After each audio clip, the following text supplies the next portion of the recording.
이래서 여기에 이삭이나 리브가가 가나안의 우상을 섬기는 그 문화권에서 자란 딸들을 취해서 자기가 며느리를 보기를 원치 않은 이유는 당연한 이치인 것입니다. 이래서 이미 에서는 그 가나안의 우상을 섬기는 문화권에 있는 딸들을 취해서 아내를 삼았기 때문에 이제는 에서는 벌써 아버지와 어머니 눈에 난 것입니다. 그러므로 장가 안 간 야곱이라도 하나님을 섬기는 그 뿌리 있는 집안에 가서 아내를 취하라, 그렇게 말했습니다. 그러고 난 다음에 이제 이삭이 정식으로 그 아들 야곱에게 축복을 해줍니다. 전에는 눈이 어두워서 속아서 축복을 해주었지만은 결국 어떻게 되었든 축복을 해주고 말한 것이니까 그 축복은 돌이킬 수가 없습니다. 속아서 해줬든지 알고 해줬든지 축복은 아버지로서, 그 가장으로서 일단 해줬으니 돌이키지를 못합니다. 이것을 이제 공식화해서 이제 알고서 다시 아들을 보내면서 축복을 해주는 것입니다. 전능하신 하나님이 내게 복을 주어 너로 생육하고 번성케 하사 너로 여러 족속을 이루게 하시고, 보십시오. 하나님께서 복을 주시면 생육하고 번성케 됩니다.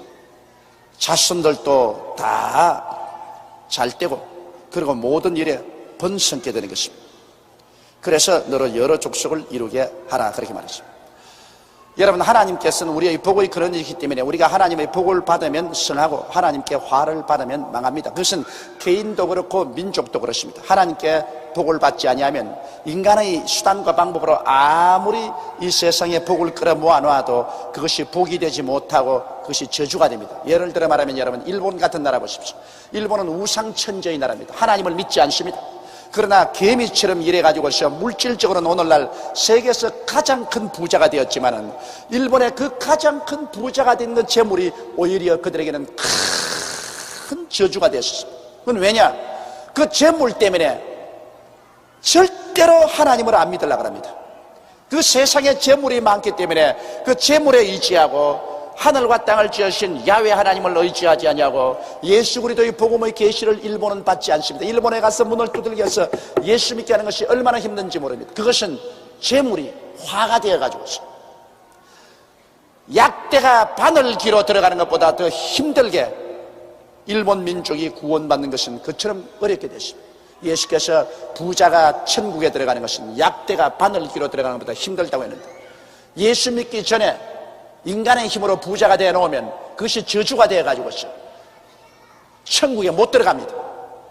그러나 우리 한국같이 얻어맞고 깨어지고 박살이 났다가 하나님을 믿고 주님 안에 나와 가지고서 하나님으로부터 축복을 받으면 이것은 축복도 받고 천당도 가는 것입니다. 할렐루야. 이게 얼마나 좋습니까? 영혼이 잘 되고 그 다음 범사도 잘 되고 강건해야지. 영혼이 못된 데다가 범사가 잘 되고 강건하면 그런 박살이 나는 것입니다. 왜냐하면 이 세상의 부귀와 영화라는 것은 여러분 잠시 있다 사라지는 안개입니다. 그 얼마 가는 줄 압니까? 그리고 하나님이 없는 재물은 우리에게 평안을 가져오지 않고 언제나 재물 때문에 더 고통을 가져오는 것입니다. 이 세상에 마귀가 주는 재산도 있고 하나님이 주시는 재산도 있고, 마귀가 주는 소위 축복도 있고 하나님이 주시는 축복이 있는데, 여러분, 마귀가 주는 축복이나 마귀가 주는 재산을 받으면 그때로부터 마귀의 종이 됩니다. 예수님을 시험할 때 사탄이 예수께 와서 천하 만국의 영광을 보이고 말하기를 네가 내 앞에 절하라, 그러면 이 모든 것을 내게 주리라 하셨습니다. 오늘날 또 사탄에게 절해서 마귀를 따라감으로 말미암아 마귀에게 받은 부귀 영화 공명이 있습니다. 이것은 마귀의 종이 되어서 이 세상에서 마귀의 노예 생활하다가 재물 때문에 지옥으로 떨어지고 마는 것입니다. 그러나 오늘 우리 회개하고 예수를 믿고 하나님을 섬기면서 하나님 중심으로 서서 하나님께서 위에서부터 축복을 내려주어서 생육하고 번성하게 되면, 이 사람은 생육하고 번성하게 되면 될수록 더 하나님께 영광을 돌리고 그 생육하고 번성된 것을 가지고 하나님 사업을 하게 되니 그 더 큰 영광이 되는 것입니다. 이러므로 이 세상에 여러분 재물도 마귀가 주는 재물이 있고 하나님이 주는 재물이 있고, 영광도 하나님이 주시는 영광이 있고 마귀가 주는 영광이 있다는 것을 잊지 말아야 되는 것입니다. 재물이라고 해서 다 할렐루야 하고 받을 것 아니에요. 영광이라고 해서 다 받을 것 아니에요. 우리 예수 믿는 사람은 그 나라와 그 일을 먼저 구하고 하나님이 주시는 축복을 받아야만 되는 것입니다. 세상이 주는 일시적인 물질적인 축복이나 향락을 바라서는 안 됩니다. 이것은 그로 말미암아 파멸당하고 마는 것입니다. 그래서 여기 하나님께서 야곱에게 주는 축복은 전능하신 하나님이 복을 주시는 축복입니다. 전능하신 하나님이 복을 주셔서 생육하고 번성케 하사 너로 여러 족속을 이루게 하시고 아브라함에게 허락하신 복을 내게 주시되 너와 함께 내 자손에게 주사 너와 하나님이 아브라함에게 주신 땅 곧 너희 우거하는 땅을 유업으로 받게 하시기를 원하노라. 이것은 이제 아브라함이 이삭에게 준 축복이고 이삭이 이제 그 아들 에서에게 준 것이 아니라 야곱에게 그 축복을 공식으로 전달해 주는 것입니다. 원래는 에서에게 축복이 가야 하는데 불구하고 그만 이 에서가 하나님을 등한히 여기고 장자의 명분을 등한히 여겨서 망령되게 팥죽 한 그릇으로 헌신자까지 팔아먹어버리고 그렇게 한 바람에 하나님께로부터 밑비용을 받았었습니다. 하나님을 등한히 하고 하나님이 주시는 장자의 그 명분의 그 큰 축복을 헌신자까지 팥죽 한 그릇에 내어 던지는 망년된 행동을 하는 이 사람을 하나님이 축복해 줄 수 없기 때문에 에서는 버림을 받은 것입니다. 그러므로 그 동생 야곱이 아브라함의 축복을 이삭의 축복을 그대로 인계해서 이제 야곱의 하나님이 된 것입니다. 그래서 전에는 아버지를 속여서 이 축복을 받았지만은 이제는 아버지가 알고서 정식으로 이 축복을 그 둘째 아들에게 해준 것입니다. 이에 이삭이 야곱을 보내었더니 밧담 아람으로 가서 라반에게 이르렀으니 라반은 아람 사람 부두엘의 아들이요 야곱과 에서의 어미 리브가의 오라비더라. 그러므로 바로 야곱이 간 이 밧담 아람은 그게 원래 아브라함이 살았던 곳입니다. 그런데 아브라함의 동생이 바로 부두엘이요. 그 다음에 그 부두엘이 낳은 아들이 바로 라반이요. 그러므로 라반은 이 에스에게는 외아저씨입니다. 외아저씨. 야곱과 에스에게는 외아저씨입니다. 그 외아저씨 집에 갔었습니다. 외갓집에 갔습니다. 외갓집에 가서 이제 외이종 사촌과 결혼을 하게 되는 것입니다. 사실 외이종 사촌 같은 실제는 남이지요. 한 친척이라도 볼 수 없죠. 그럼 6절에 보면 에서가 본적 이삭이 야곱에게 축복하고 그를 밧담 아람으로 보내어 거기서 아내를 취하게 하였고 또 그에게 축복하고 명하기를 너는 가나안 사람의 딸들 중에서 아내를 취하지 말라 하였는고로. 그래 에서가 가만히 보았어요. 자, 아버지가 어떻게 하는가. 근데 에서가 또 아버지는 지극히 존경을 했습니다. 아버지가 사랑을 받았기 때문에 아버지 마음에 상처를 입히는 안 하려고 하는데 아버지가 가만히 보니까 아버지가 야곱을 불러가지고서 너는 이 가나안 딸들 중에서 딸을 취하지 말고 밧담 아람으로 가서 너희 외아저씨 집에 가서 너희 이종 사촌 중에서 아내를 구해서 장가를 들라. 이렇게 하는 것을 보고 하하, 아버지가 이게 정말 이방 딸을 좋아하지 않는구나, 이방 여자를 좋아하지 않는구나, 이것을 그는 깨달았습니다. 또 야곱이 부모의 명을 쫓아 밧담 아람으로 갔으며 에스가 또 본적 가나안 사람의 딸들이 그 아비 이삭을 기쁘게 못하는지라.